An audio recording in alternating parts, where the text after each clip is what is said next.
Dari awal ya Pak Jokowi tahu bahwa tentang keaslian ijazah itu bukan dia yang bertanggung jawab, tapi UGM.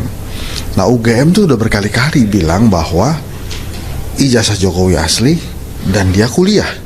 Jadi sebetulnya itu sudah ultimate tuh.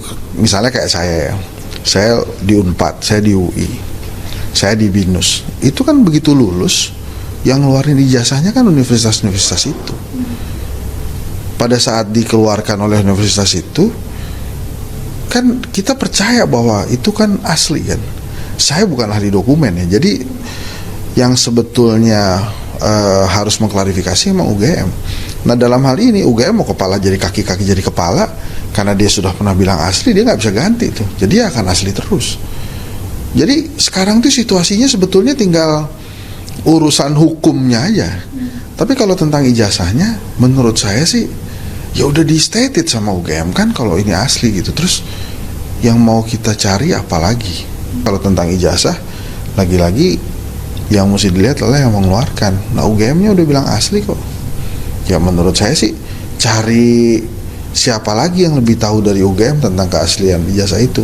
Tukang fotokopinya atau gimana kan? Enggak. Misalnya ternyata ijazahnya palsu, terus UGM-nya juga mesti gimana?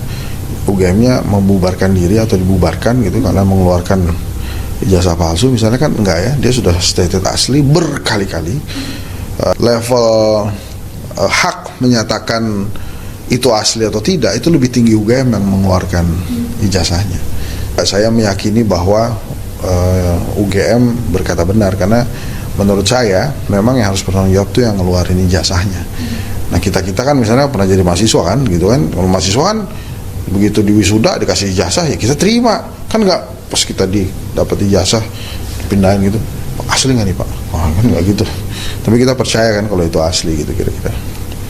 Setelah UGM menyatakan asli, polisi menyatakan asli, harusnya levelnya itu mediasi aja. Saya bukan orang hukum ya, tapi menurut saya akan lebih pas kalau masuknya di mediasi. Tapi memang saya memahami juga kalau Pak Jokowi berkali-kali mengatakan saya terhina sehina-hinanya gitu ya, saya sedih sekali gitu. Tapi ya sebagai orang politik, ini juga panggung politiknya Pak Jokowi yang disediakan oleh Rosuryo dan teman-teman. Dia sih menurut saya sesedih-sedihnya, sehina-hinanya gitu ya, sebagai orang politik ada untungnya juga dengan kasus ini. Apalagi kalau memang nanti ujungnya di pengadilan, misalnya terus pengadilannya ini asli, ya semakin gede kan. Jadi artinya semakin gede efeknya tuh kan lu menjolimi saya gitu. Sebagai orang yang dizolimi, wah itu mendapatkan tempat tersendiri tuh di hati orang Indonesia gitu ya. Tapi kalau menurut saya sih lebih baik itu mediasi selesai. Pak Jokowinya juga negarawan kan, ya memaafkan rakyat kan. Roy Suryo-nya juga udah gitu, Roy Suryo dan teman-temannya. Ini kan mau dibawa ke pengadilan internasional kalau nggak salah ya. Kemarin tuh katanya, menurut saya sih nggak perlu sampai ke sana ya.